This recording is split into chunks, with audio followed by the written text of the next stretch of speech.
ก่อนอื่นทั้งเอ่ยสิขออนุญาตถามซื้อกับน้องหละมีซื้อว่าแนวใดซื้อเบียร์น้องเบียร์โดยอายุจักปี20 ปีอายุ20 ปีโดยอายุ20 ปีคือทั้งน้องนี่เคยมีครอบครัวบ่บ่เคยอืมเป็นสาวโสดที่ว่ายังบ่เคยผ่านการแต่งงานเนาะอยากร่วมผู้บ่าวทางไหนสาบันนี่ทางใดก็ได้ทางไหนก็ได้อืมอายุเพิ่นเด้50ลงมาแบบจะได้ผู้ใหญ่กว่าโดยเปิดภาพมาเมื่อนี้กันเนาะถือว่าวิวทางหลังก็เป็นต้นไม้ต้นตอกธรรมชาติเลยมาเนี่ยสนามรบก็ว่าแม่นน้ำเนาะสบายดีก่อนเด้อน้องหลาเลยโดยสบายดีแจ่มใสก่อนอื่นทั้งเอ่ยสิขออนุญาตถามซื้อกับน้องหละมีซื้อว่าแนวใดซื้อเบียร์น้องเบียร์โดยอายุจักปี20 ปีอายุ20 ปีโดยเป็นสาวขึ้นใหม่อีกแล้วนะสมัยเนาะแม่โดยอายุ20 ปีคือทั้งน้องนี่เคยมีครอบครัวบ่เคยเป็นสาวโสดที่ว่ายังบ่เคยผ่านการแต่งงานเนาะโดยแบบผู้บ่าวเคยโอ้ร่มอยู่บ่จ๊ะน้องละเคยเคยคบหาแบบถึงขั้นเป็นจูเป็นแฟนบ่มีแต่ลมผ่านโทรศัพท์ลมผ่านๆซื่อบ่ไงก็ยังบ่เจอคนจริงจังเนาะแบบว่ามาหาแบบไปหามาสู่ยังเนาะยังบ่มีหั่นนะโดยเป็นโสดมานี่แบบหล่นบ่จักปีโดนแล้วตั้งแต่เป็นสาวผู้เล่นเนาะยังบ่เคยมีแฟนหรือว่ามีสามีเนาะโดยเมื่อนี้ก็คือก็ถือว่าพร้อมแบบสละโสดบ่น้องละพร้อมบ่ถ้าเจอคนถูกใจนี่โดยอยากคุยอย่างนะคันแบบเข้าใจกันกับแบบพร้อมคือครั้งเอื่อยก็เห็นแต่ในคลิปเมื่อนี้ก็มาเจอตัวจริงก็ถือว่าเป็นบุญจบผู้งามคือทั้งน้องก็เคยเปิดใจเนาะโดยแม่แบบมีอยู่บ่คนคุยมีแต่แบบเพิ่นก็คุยแบบนี่คุยข้าวหนึ่งแล้วก็ไปก็หายไปแบบบ่มีสาเหตุโอ้แบบบ่ได้บอกอีหยังเลยมีจักคนน้องละหลายบ่มีช่วงหนึ่งนะผู้หนึ่งแบบคุยน้ำเพิ่นประมาณเดือน2 เดือนแล้วเพิ่นว่าคุยน้ำเฮาบ่มีความสุขเพิ่นว่าเป็นแนวใดคือว่าแนวนั้นจักที่เฮาก็บ่ฮู้ว่าหรือว่าให้เฮาให้เวลาเพิ่นบ่เต็มที่บ่ก็บ่ฮู้แต่ก็บ่ถามนั่นแหละหรือว่าให้น้องร้องเพลงฟังบ่ก็ว่านั่นนี่เนาะมีความสุขดินั่นนี่ก็มีก็คือว่าแล้วคนเฮามันก็บ่คือกันนั่นซะแล้วเนาะโดยแม่นในการที่แบบนิสัยใจคอเฮาแล้วบ่เข้ากันแบบซี่หั่นนะเพิ่นก็บอกว่าการคุยมันก็สิบ่มีความสุขแบบนี้หั่นนะเนาะโดยก็บ่เป็นหยังน้องล่ะเฮาบ่มีความสุขสำหรับเพิ่นแต่เฮาจะมีความสุขสำหรับคนอื่นก็มีคือกันสาระน้อยเนาะโดยนั่นแหละก็คือตั้งแต่เปิดใจมาก็ยังบ่มีคนถูกใจเนาะก็ยังโสดคือเก่าโดยเมื่อนี้ก็ถือว่าเปิดใจอีกเทื่อนึงเนาะน้องหลานเนาะอยากร่วมผู้บ่าวทางไหนสาบันนี่ทางใดก็ได้ทางไหนก็ได้อายุเพิ่นเด้50ลงมาแบบจะได้ผู้ใหญ่กว่า50ลงมาโอ้สาเหตุอยากได้ผู้ใหญ่กว่านี่เป็นเพิ่นจังดูแลเฮาได้เพิ่นจังเข้าใจเฮาหักแพงเฮาโดยคือทางน้องนี่20 ปีเนาะคันว่ามีแบบ50หรือ40แบบนี้ก็เอาได้บ่แบบคือทางน้องนี่เนาะสมมติว่าทาง FC เอื้อยน้องว่าเนาะเพิ่นก็ค่อนข้างว่ามีอายุอยู่แล้วเนาะเสมอเนาะแต่ว่าเพิ่นมักฮักน้องแบบนี้นะคุยกันทำความรู้จักกันแบบนี้และคันว่าถือใจกันอยากมาห้องมาขอน้องนี่เอาได้บ่อันนี้ก็ยังตอบบ่ได้ว่าเอาได้หรือว่าตัวอยากล้มกับเพิ่นก่อนก็แม่นเนาะเพราะว่าตอนนี้เฮาก็แค่สมมุติไว้ก่อนเนาะเสมอเนาะยังบ่ทันฮู้ว่าเพิ่นสิมีหน้าตาเป็นแนวใดเนาะนิสัยเป็นแบบใดโดยและแบบพอห่างพอหมายแบบนี้ได้น้องล่ะคุยได้บ่คุยได้ลูก2ลูก3ก็ได้บ่ได้อยู่แต่แบบยังบ่ฮู้ว่าเพิ่นสิรับเฮาได้บ่คุยกับเพิ่นก่อนบ่ส่วนใหญ่นี่ย่านได้ทั้งน้องและรับเพิ่นบ่ได้เนาะเสมอเนาะเพราะว่าเพิ่นลงหาเพิ่นสิว่าเอ้าเด็กน้อยโพดซั่นน่ะแต่ว่าเบิ่งธนาคารบางคนคือทางน้องเพิ่นนี่เป็นคนหุ่นบางคิงน้อยเนาะคุยหูห่างนี่คือน้อยเนาะแต่ว่านิสัยใจคอหรือว่าจิตใจนี่คือเป็นผู้ใหญ่ได้สัมผัสได้หั่นนะเนาะแม่นโดยแบบมักผู้ชายแบบได้ซะน้องล่ะนิสัยใจคอเพิ่นหั่นนะเป็นคนดีก็ได้แบบเข้าใจเฮาก็พอรับครอบครัวเฮาได้รับครอบครัวเฮาได้นิสัยดีเนาะโดยครอบครัวเป็นอะไรฐานะนี่ก็คันสิว่าถูกแห้งก็บ่ได้ถูกนะ แต่แบบมันก็แบบว่าขาดแคลนนะเพราะมันภาระหลาย คันแบบว่าบ่ถึงขั้นว่าแบบทุกข์ยากแห้งขนาดเนาะเพียงแต่ว่าภาระเฮาหลาย โดย ข้าวน้ำเลยน้องละพออยู่พอกินบ่ ซื้อกิน ทุกมื้อนี่หาเงินซื้อข้าว โดยแม่ โดยในครอบครัวมีกันจักคน มี6 คน 6 คนน้องนี่เป็นลูกคนที่เท่าไหร่ คนที่ คนที่ห้า 5โดย เอาโดยแต่ละคนมีครอบครัวเบิดเลย มีแล้วแต่เอื้อยเฮาเพิ่นเป็นแม่ห้าง โอ้เคยมีเนาะ แต่ว่ายาห้างแล้วเนาะ แต่ตอนนี้ก็คือปัจจุบันนี้ก็คือเอ้ยกระโสดคือกัน โดย โอ้ โอ้สุดทั้งเอ่ยทั้งน้องเลยบัดนี้เสมอ เนาะ ไผสิได้ก่อนกัน มาลุ้นกันเลยเนาะโดยในกรณีที่ว่าทั้งน้องนี่มีสามีเนาะไปอยู่น้ำเพิ่นได้บ่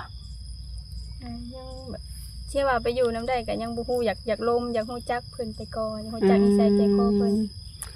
หลักๆก็ต้องมาโอ้ลมกันก่อน โดย แล้วก็บางเทื่อบอกเลยเนาะเขาต้องไปมาก็ได้เนาะ โดย แต่มาหาสู่กันเนาะ แม่นแล้วอยากที่การที่โอ้ลมกันในใส่เวลาโดนมองละสิเป็นชูเป็นแฟนกันกับเพิ่นเนี่ย ก็บ่โดนแบบว่าถ้าเฮาคุยเข้าใจอหยังประมาณนี้นะเพิ่นหับเฮาได้เฮาหับเพิ่นได้ก็โอเคเที่ยวไปมาหาสู่กันก็ได้ มันก็ถือว่าบ่ยุ่งยากเนาะเพราะทางครอบครัวอันของน้องเบียร์ก็มีญาติพี่น้องก็หลายคนอยู่เด้แบบนี้หั้นนะโดยในอนาคตบ่แน่เนาะอาจจะออกเฮือนออกซ่านเป็นของตัวเองก็ได้เนาะ ออกไปมื้ออื่นก็ไปสิฮู้เนาะไปมีสามีเปิดใจวันนี้ได้จ้ะ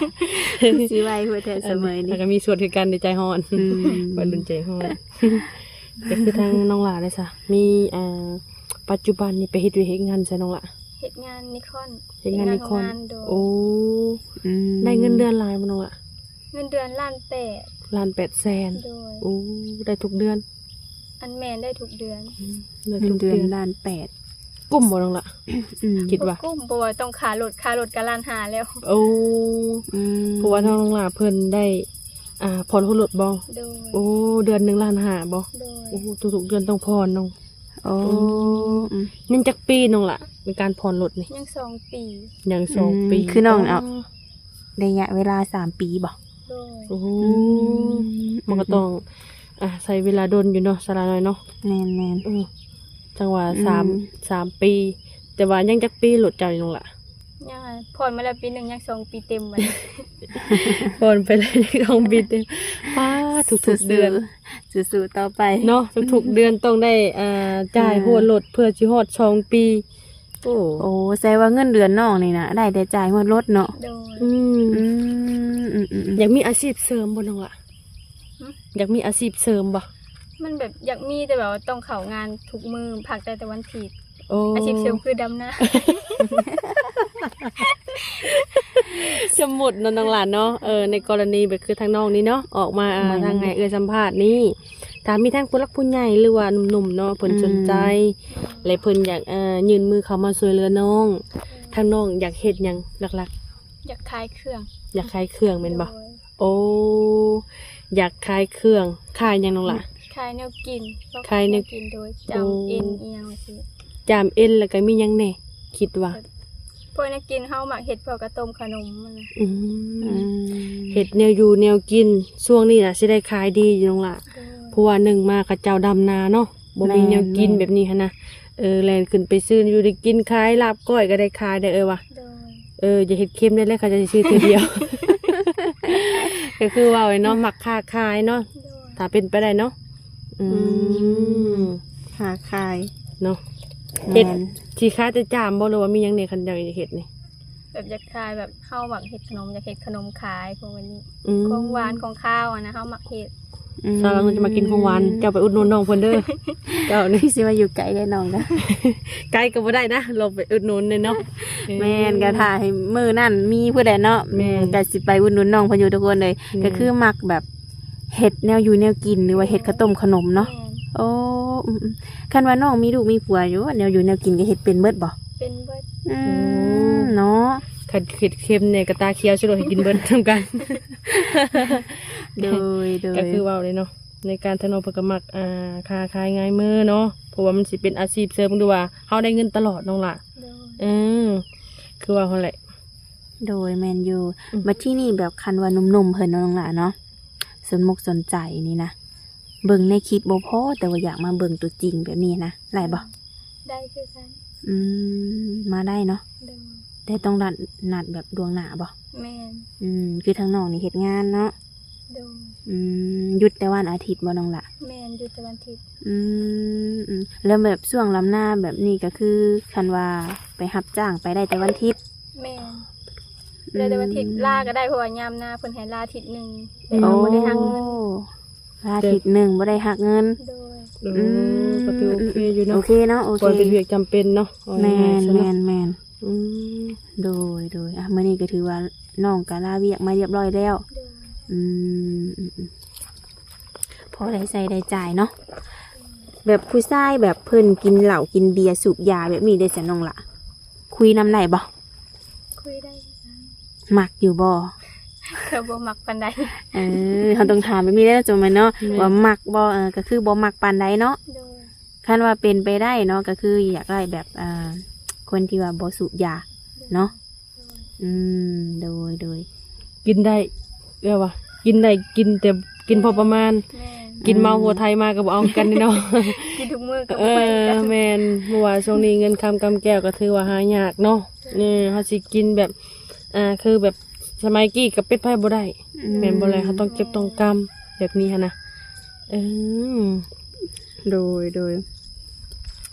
ก็ถือว่าทางเอื้อยก็ได้มาเปิดใจน้องนี่เป็นครั้งแรกเนาะ แม่น คือแบบFC เอื้อยเพิ่นก็อาจจะเคยเห็นอยู่เนาะแต่ว่าทางเอื้อยก็บ่เคยสัมภาษณ์จักเทื่อ แม่น ทาง FC เพิ่นก็อยากให้เอื้อยนี่สัมภาษณ์น้องเบิ่งอยู่เรื่องราวเป็นแนวใด เนาะ โด